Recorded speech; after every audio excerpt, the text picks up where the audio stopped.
You came to the right place. We're going to teach you how to buy a snowboard, because I've been on the hill many times for a long time. It's your guy for Levi from the Shreds.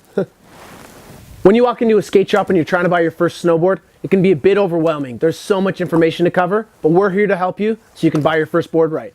All right, let's get started. First thing you're going to do, head over to the jacket section, find the biggest, brightest, puffiest jacket. Make sure it's 2 sizes too big. Slap that baby on, then we're ready to go. When you head into a general sporting goods store, if you're a beginner, they're probably going to suggest the length of a board to be between your chin and your nose. But a lot of companies these days are more suggesting you buy based on your weight. Generally, we agree with the chin and nose rule, but there's a few other things we're going to take into consideration. About to get it. First, what kind of riding are you doing? Some guys that are riding backcountry ride boards that are length above their head. If you're riding park, some guys suggest somewhere around your Adam's apple, or if you're a chick, middle of the throat. So if you're looking to ride fast, float on the snow, you're going to want something a bit longer.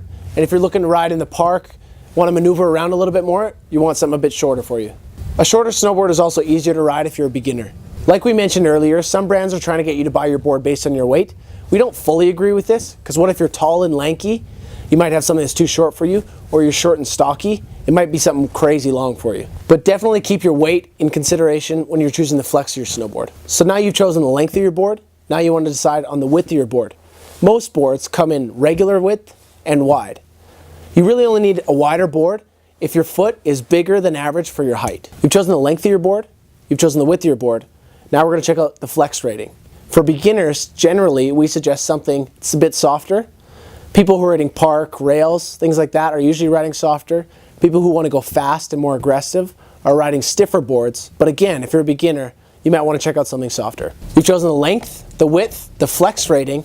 Now we're going to check out camber. It's basically a fancy word that is going to tell you the shape of the board this way. There's a ton of different variations of cambers, but basically if you check the link below, you'll have a full explanation, but we're going to cover the 2 most popular ones.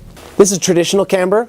It's a lot more poppy, aggressive, and catchy, so we don't usually suggest it for beginners. So you can tell from your view that the contact points are on the nose and the tail, and it bows up in the middle. This one's called reverse camber. Some people call it rocker. You notice it touches in the middle, and it bows up in the nose and the tail.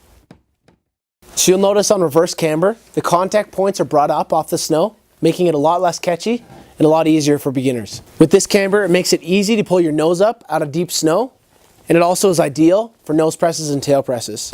Generally speaking, when it comes to snowboards, you get what you pay for.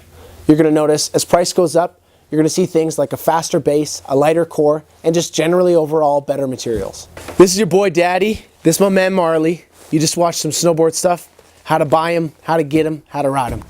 See ya!